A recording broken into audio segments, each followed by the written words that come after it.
Hi అండి. Welcome to my channel. ఈరోజు అయితే నేను మీ పిల్లల్ని ఒకవేళ కొత్తగా స్కూల్లో జాయిన్ చేస్తున్నట్లయితే చాలా ప్రాబ్లమ్స్ ఫేస్ చేయాల్సి వస్తుంది. ఎందుకంటే న్యూ పేరెంట్స్‌కి చాలా ప్రాబ్లమ్స్ ఉంటాయి ఈ విషయంలో. సో, దాని గురించే ఈ టాపిక్ అండి. జాయ్ విషయంలో మేము కూడా అవే ఫేస్ చేసాము. సో, వాటి గురించి అందుకే మీతో షేర్ చేసుకోవాలని వచ్చాను. సో, ముందుగా ఏంటంటే మనం స్కూల్‌కెళ్ళినప్పుడు మాట్లాడతాం కదా! సో, ఫస్ట్ పిల్లల్ని స్కూల్‌కి పంపించినప్పుడు ఒక్క విషయం అయితే మనం ఆలోచించాలండి. ఫస్ట్ వాళ్ళ ప్లే గ్రౌండ్ ఎలా ఉందో చూడాలి. పిల్లలకి చూయించాలి. సో, వాళ్ళు కంఫర్ట్‌గా ఉంటదా లేదా అనేది మీరే ఆలోచించుకోవాలి. ఇంకొక విషయం వాళ్ళ టీచర్ వాళ్ళని అడిగేసి వాళ్ళ క్లాస్ రూమ్ ఎలా ఉంది, వాళ్ళ వాష్‌రూమ్స్ ఎలా ఉన్నాయి, అవి ఎక్కడుంటాయి అనేది కూడా పిల్లలకి చెప్పాలి. ఎందుకంటే ఫస్ట్ టైమ్ స్కూల్‌కెళ్ళే పిల్లలు చాలా మొహమాట పడతారు. సో, అందుకే చెప్తున్నాను. మా జాయ్ అయితే చాలా మొహమాట పడ్డాడు. సో, అందుకే ఈ విషయాన్ని మీతో షేర్ చేసుకుంటున్నాను. సో, వాష్‌రూమ్స్ ఎక్కడున్నాయి, ఎంత ఎంత టైంకి పంపిస్తారనేది తెలుసుకోండి.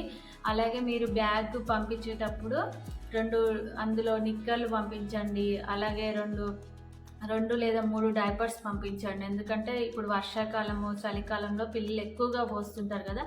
సో, పంపించడం బెటర్. వాళ్ళకు కొన్ని రోజులైతే అలవాటు అయితుంది. టీచర్‌తో ఎలా మాట్లాడాలి, ఫ్రెండ్స్‌తో ఎలా ఉండాలి, వాష్‌రూమ్ వస్తే ఎలా చెప్పాలి అన్ని విషయాలు వాళ్ళకి అప్పుడు అర్థమవుతాయి. సో, అప్పుడు వాళ్ళే వద్దని చెప్పేస్తారు. సో, ఈ విషయంలో అయితే కొంచెం జాగ్రత్తగా ఉండండి. అండ్ ఇంకో విషయం వచ్చేసి వాళ్ళ టిఫిన్.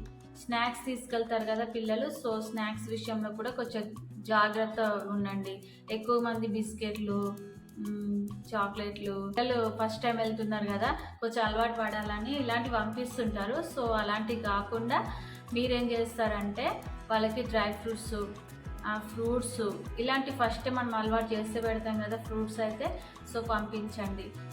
ఎక్కువగా వెజిటేబుల్స్ తీసుకునేలాగా, అలాగే వాటర్ చెప్పేసి పంపించండి. వాటర్ ఈ నేను పంపిస్తున్నాను కదా నాన్న, సో ఈ వాటర్ అన్నీ అయిపోవాలి, లేకుంటే ఇవి సగం అయిపోవాలి. అండ్ ఇంకొక విషయం ఏంటంటే టీచర్తో చెప్పండి. బాబుకి అప్పుడప్పుడు వాటర్ తాగించండి.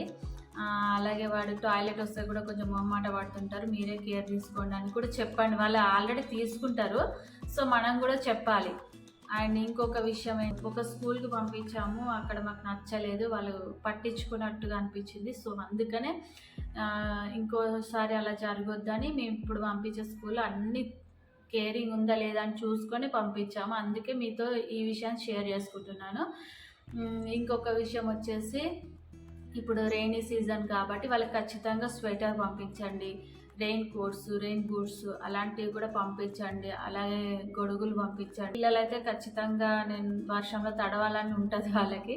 సో, వర్షంలో తడవాలని చూస్తారు కాబట్టి వాళ్ళకి చెప్పండి, వర్షంలో తడిస్తే ఇట్లా అవుతుంది నాన్న ఇట్లా అని మంచిగా చెప్తే వాళ్ళే వింటారు. సో, ఆ విషయంలో కూడా మీరు కేర్ తీసుకోండి. పిల్లలు వాటర్ తీసుకెళ్తారు కదండి, కొంచెం కాచి చల్లార్చిన నీళ్ళైతే పంపించండి. ఎందుకంటే పిల్లలు ఇప్పుడు ఎక్కువ రెయినీ సీజన్ కాబట్టి చాలా వ్యాధుల బారిన పడుతూ ఉంటారు.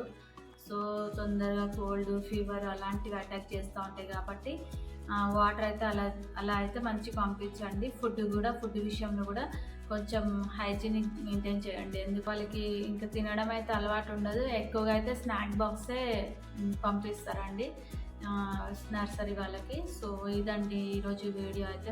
మీకైతే మా వీడియో నచ్చిందని అనుకుంటున్నాను. ఒకవేళ మా వీడియో కనుక మీకు నచ్చితే ప్లీజ్ లైక్ చేయండి. మీకు ఏమైనా డౌట్స్ ఉంటే కామెంట్ చేయడం మాత్రం మర్చిపోకండి. ఓకే అండి, థ్యాంక్ యూ. Bye bye.